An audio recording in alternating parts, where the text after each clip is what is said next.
ভেবেছি যে স্পিকার সাহেবকে ধন্যবাদ জানাবো, কারণ এর আগে এই ঘটনায় কিন্তু ওই অর্থে ওইভাবে নিন্দা করে নাই, কিন্তু তিনি যে নিন্দা করেছেন আমাদের স্পিকার সাহেব ওই হত্যার, তা ভালো খবর। নিন্দা করেছেন তাহলে ভালো খবর। কিন্তু দেখেন, একদিকে হত্যার নিন্দা করছি এবং যারা হত্যাকারী তাদেরকে স্বাগত জানাচ্ছি। এখন আমি এটাকে শুধু দুই নৌকায় পা দেয়া বলি না, এইটার দুইটা কারণ মনে রাখতে হবে সবাইকে, দেশবাসীকে। একটা হচ্ছে এরা হচ্ছে ক্ষমতাশ্রয়ী, মানে ক্ষমতায় থাকা এবং ভবিষ্যতে যাওয়ার জন্য আমেরিকান তাবেদারগি করা ছাড়া আর কোনো কাজ নেই এইখানে, এইটা তারা করেছে।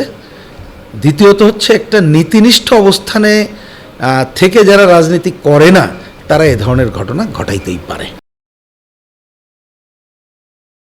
সম্প্রতি সংসদ ভবনের সামনে যুক্তরাষ্ট্র তাদের প্রতিষ্ঠা বার্ষিকী উদযাপন করেছে। এই নিয়ে কমিউনিস্ট পার্টি নিন্দা জানিয়েছে। প্রশ্ন হচ্ছে, বর্তমান বৈশ্বিক পরিস্থিতিতে যুক্তরাষ্ট্রকে আমাদের কি এড়িয়ে যাওয়ার কোনো সুযোগ আছে? প্রথম কথা হচ্ছে যে আমরা তো এই বিশ্বে বাস করি, সুতরাং আমরা কোনো দেশকে এড়িয়ে যাব না, এটা আমাদের হিসাবে রাখতে হবে। দ্বিতীয় বক্তব্য হচ্ছে যে একটা মনে রাখতে হবে, আমাদের একটা দেশের জনগণের সাথে আমাদের দেশের জনগণের সম্পর্কটাই হবে প্রধান। তৃতীয়ত মনে রাখতে হবে সবার আগে আমার স্বার্থ, সেইটা বিবেচনা করে আমি কোন দেশের সাথে কতটুকু সম্পর্ক রাখবো এটা নির্ভর করবে ওই দেশের নীতিটা কি। এবার এই ফর্মুলার মধ্যে যদি এবার মিলান, আমেরিকার কথা যেহেতু তুললেন, যে প্রথমে তো আমেরিকাকে এড়িয়ে যাওয়ার দরকার নাই, কিন্তু বিশ্বব্যাপী আমেরিকার যে দস্যুতামূলক আচরণ, আমাদের দেশের উপরে তার যে আধিপত্যবাদী অবস্থান, মুক্তিযুদ্ধে আমাদের যে অবস্থান ছিল এবং সম্প্রতিকালে সে পৃথিবীর বিভিন্ন দেশে দেশে যে হত্যাযজ্ঞে মেতে উঠেছে, যুদ্ধ ক্ষেত্র তৈরি করছে, তার বিরুদ্ধে অবস্থান নেওয়াটাই হচ্ছে আমাদের দায়িত্ব। সেই কাজটাই আমরা করে নিজের স্বার্থ সংরক্ষণ করব।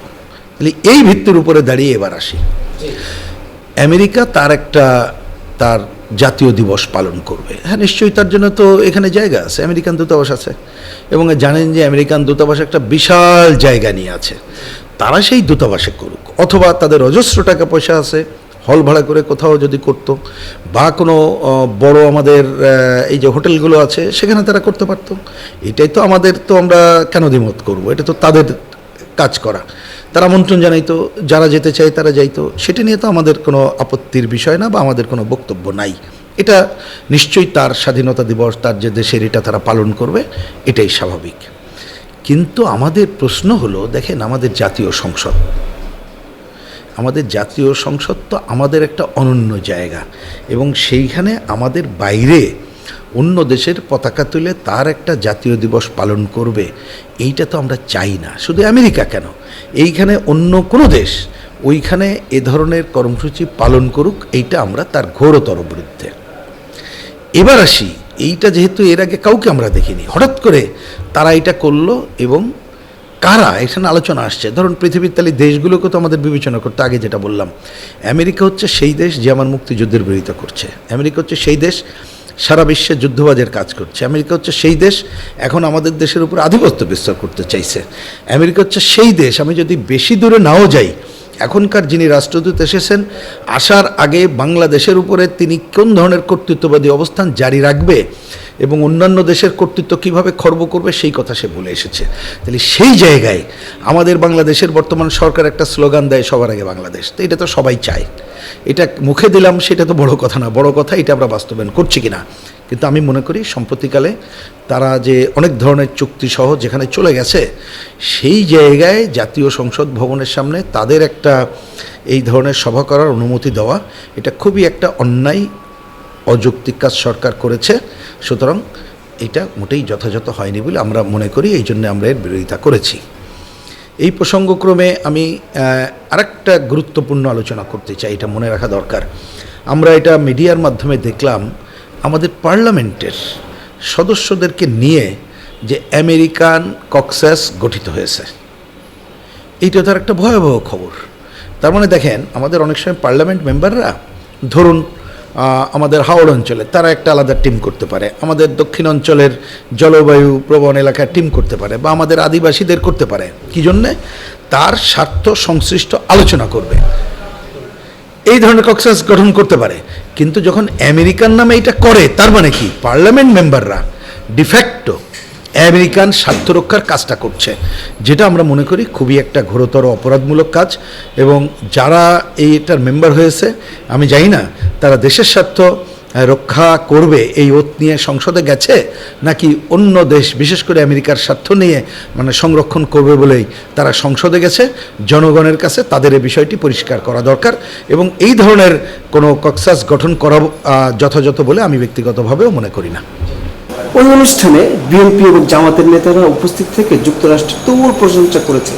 আবার দুই দলের প্রতিনিধিরাও ইরানের সুপ্রিম কমান্ডারের জানাজাতে অংশগ্রহণ করেছে।